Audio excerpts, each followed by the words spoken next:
What's up, Danner ici. Aujourd'hui, on regarde comment avoir des sponsors parce que ça fait plusieurs fois que je réussis à avoir des sponsors. En fait, je travaille avec différents brands, puis j'ai des sponsors en ce moment qui me payent. Fait que c'est beaucoup plus que d'avoir juste du gear. Parce que ça, c'est vraiment important de comprendre. C'est différent d'avoir des sponsors qui donnent du stock, donc des équipements ou quoi que ce soit, et des sponsors qui donnent de l'argent.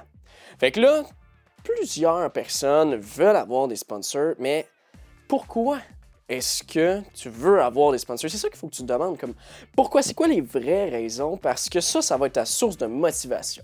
Si tu n'as pas au minimum 3 bonnes raisons d'aller chercher des sponsors, mais comme pourquoi tu le ferais? Avoue, hein? Faut vraiment que tu y réfléchisses puis que tu trouves ces réponses-là, parce que sinon, à un bon moment donné, tu comprendras plus pourquoi tu vas le faire, puis tu vas juste manquer de motivation. Fait que, premièrement, trouve 3 raisons de pourquoi tu veux des sponsors.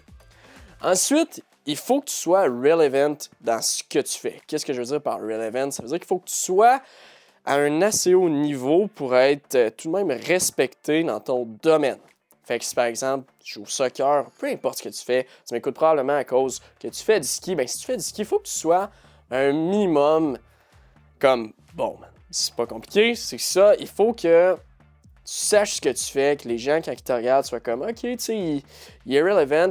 Puis c'est pas vrai nécessairement que tu as besoin d'être le meilleur ou dans les meilleurs pour être commandité parce que, premièrement, regarde Steve, regarde moi, man, puis regarde d'autres créateurs de contenu, c'est pas ceux qui sont les meilleurs qui ont nécessairement les plus gros sponsorships. Oui, ça va donner un bon coup de main, mais le baseline, c'est d'être relevant. Fait qu'il faut que tu passes du temps, bien entendu, à travailler sur ton sport, tu sais, à essayer des trucs, ainsi de suite. Ensuite de ça, tu dois avoir de l'attention. Qu'est-ce que je veux dire par là? C'est soit que tu as des plateformes, soit que tu as de la visibilité parce que tu fais des compétitions, soit que tu as beaucoup d'amis en station, il y a beaucoup de gens qui te regardent directement en station, mais il faut que tu comprennes que la monnaie d'échange, c'est l'attention. Parce qu'il faut que tu sois vu comme un investissement par l'entreprise par laquelle tu veux être sponsorisé. Puis comment est-ce que tu peux être vu comme un investissement? Bien, tu vas être vu comme quelqu'un qui apporte de la visibilité majoritairement à l'entreprise. Sinon, tu as une deuxième façon de faire qui, pour la plupart des athlètes de haut niveau, c'est leur méthode.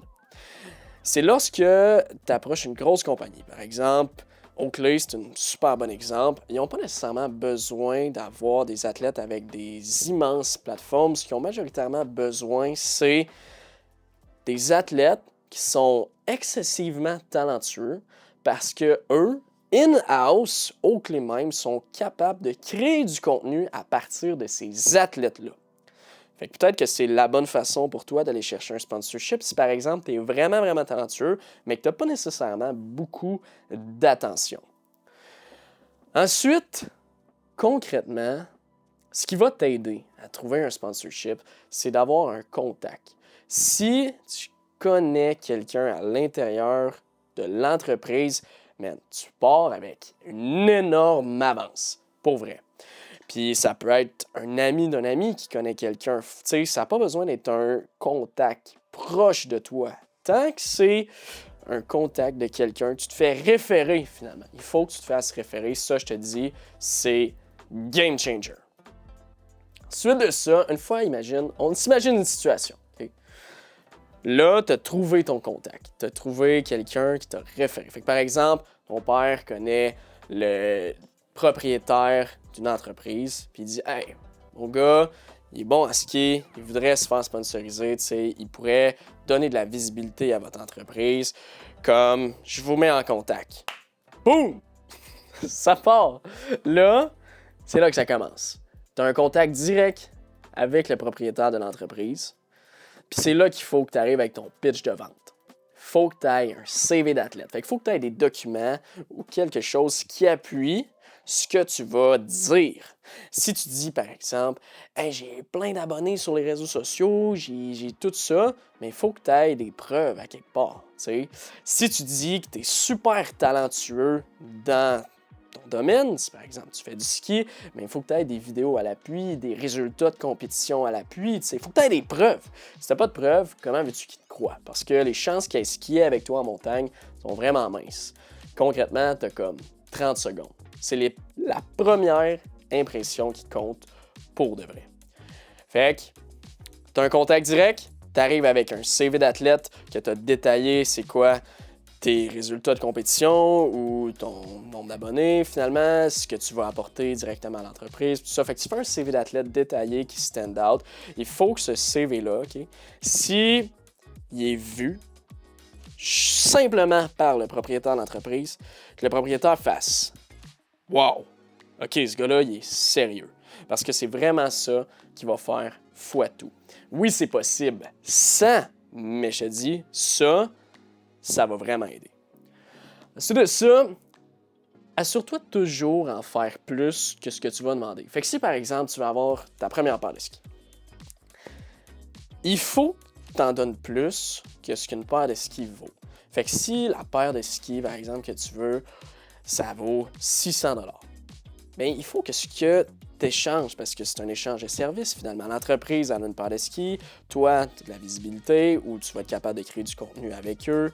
Bien, il faut que ça vale plus que ça parce qu'il faut que tu fasses tes preuves finalement. Tu sais, c'est les premières fois que tu es en contact, que tu es en relation avec cette entreprise-là. Fait qu'il faut que tu over-deliver. C'est la clé du succès. Tout le monde respecte le hard work, particulièrement les entreprises avec lesquelles tu vas travailler. Donne-en, man, je te le dis, c'est sûr que ça va te revenir. Fait que, over-deliver. Ensuite, fais des suivis. Si, par exemple, tu n'as pas encore réussi à avoir le sponsorship, tu as juste le contact que ton père t'a donné, si on reprend encore la même situation, fais des suivis, man. Écoute, l'objectif, c'est d'avoir une réponse. L'objectif, c'est pas de te faire dire oui, parce que quand tu fais ça, le nombre de chances que tu te fasses dire non, là, c'est excessivement élevé. Faut que tu aies une réponse. C'est tout ce que tu veux. Que ça soit un oui, que ça soit un non, que ça soit un peut-être, peu importe c'est quoi la réponse, tout ce que tu veux, c'est une réponse. Fait que, peu importe ce que tu as à faire pour avoir cette réponse-là, il faut que tu le fasses. Envoie des courriels, envoie des appels, envoie des textos, overtime. Je te dis pas d'être excessivement dérangeant. Il faut que tu sois professionnel dans ce que tu veux parce que sinon, ben, ça ne fonctionnera pas. T'sais. Reste professionnel, mais si tu ne dis pas que tu vas travailler jusqu'à temps d'avoir une réponse, ben, pour vrai, tu vas te faire ignorer. C'est sûr. Comme, c'est le harsh reality. C'est ça, man. Comme, si concrètement, c'est de la business, on parle de sponsorship, ben, il faut que tu y ailles, il faut que tu keep grinding, il faut que tu tailles une réponse. C'est ça l'objectif. Ensuite, si tu réussis pas, si tu te fais dire non, ben, il faut que tu répètes les étapes. C'est aussi simple que ça.